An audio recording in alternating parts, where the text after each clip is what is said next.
Assalamualaikum Nokat Kabar 24'nin katılışları. Bugün 9 May 2026 жылы biz Nokat rayonu Nokat aile hükümetinin Sahaba Yasalı bağına geldik. Сол жерде sizlere reportaj ko'rsatib, jurnalistlar live ko'rsatib жатқан сонымен birge Nokat rayonu içki işler organlarına tereң ашылып өз onlar meni qarab turadi.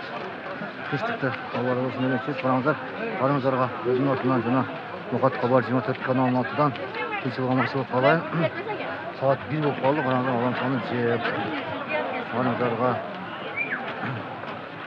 Nokat Kabar 24 kanalının атынан жана өзімнің атымнан 9 май майрамымыздың жеңіс майрам 81 жылдық майрамымен құттықтайын.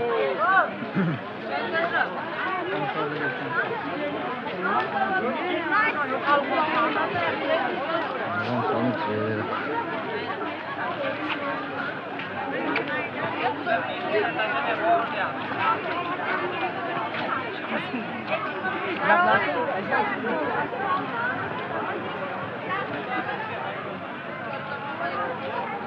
Özüne sattaq bu жерде. Анан сіздерге айтып кетесін десе, мына жерде жаным өзінен қана ашылған. Келжеге тәресті. 20 сомнан баштап 100 сомға шейін. Saat 8 olsa saat 12'ye tinçlik. Adam sonu jep қараңыздар. Bu жерде sumka satып, o жерде satып тұрады.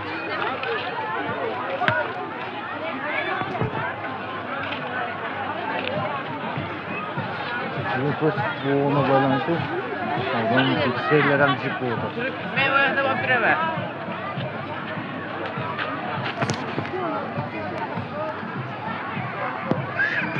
Aksakalları çekme lazım.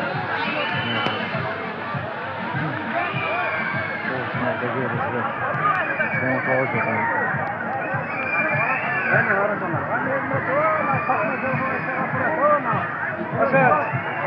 Assalamualaikum tuğatı. Kaçağa çıktınız? Yok, soğuk. Maşallah. Kayıttan olasınız? Başkalıyorsun. Başkalaktan maşallah ona. Soğuşlarda geri çoğunta alıp. Duanız verip koyun çoğunta. Ha. Duanız verip koyun deyin. Umurumuzun hem de bizde yaşlı. Allah ekber. Düzgah 90'a çıktı. Ona soğuşun veteranı tavuk aldık. Karanızır ona. Kaçın Allah'tan ya. Mutlu bayılık battanızır. Soğuşun orada 90'a çıktım diyor. Kuşları. Kuzuları toplanacak. Bayanızlar özgür atından diren. Nokat sanatı kullanmadan hiç anlaşılır olan. Adam sanacak mesaj yok. Yok olsa direkt mesaj.